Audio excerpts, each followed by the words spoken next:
Tazama uimara wake jinsi ulivyo. Akawaambia hivi, mnayaona haya yote, hakuna jiwe litakalosalia juu ya jiwe ambalo halitabomoshwa. Maana yake wanafunzi hawakumwelewa Yesu. Alitabiri kuanguka kwa jengo la Yerusalemu.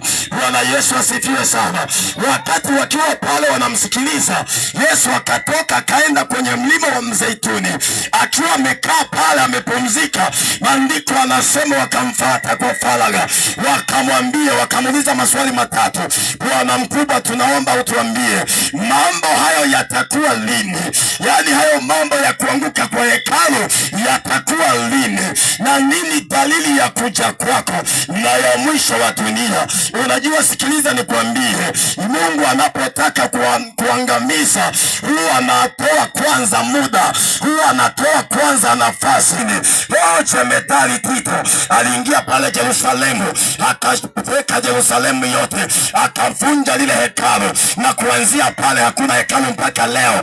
Ukajengwa msikiti mkubwa, msikiti Al-Aqsa ambao kwa ukubwa duniani ni watatu, mpaka leo uko pale. Sikiliza nikwambie, manake lile neno la Yesu likatimia. Maandiko anasema ya kwamba alipokuwa wanaendelea kumuuliza, akaambia, sema, angalieni watu wasiwadanganye. Wengi watakuja kwa jina langu wakisema ni Kristo, nao watadanganya wengi. Sifa ya nabii wa uongo ni kudanganya wengi, kwa sababu ametengeneza mazingira, anacheza na saikolojia za watu. Wengi leo wamekuwa wahanga, wamekuwa watumwa pasipo kujua. Hii ni dalili inayoonyesha Yesu yuko mlangoni. Wana Injili, mchangamke, kwa sababu saa ya wokovu imekaribia. Haleluya, haleluya, haleluya. Tunamtazamia Bwana atakaye kuja kulichukua kanisa safi ambalo ni bibi harusi aliyeandaliwa kwa ajili ya Bwana wake. Unaweza ukapiga makofi kama uko miongoni mwa watu watakaoenda. Haleluya, haleluya, haleluya. Ninampenda Yesu kwa sababu huwa hashtukizi.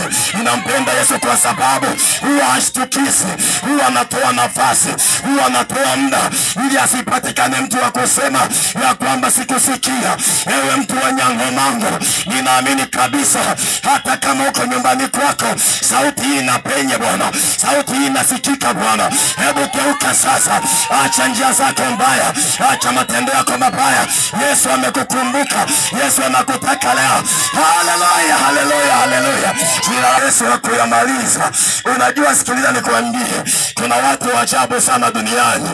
Ndio maana Mungu ametuumba akatupa akili ili zitusaidie kupambanua mema na mabaya, lakini leo nashangaa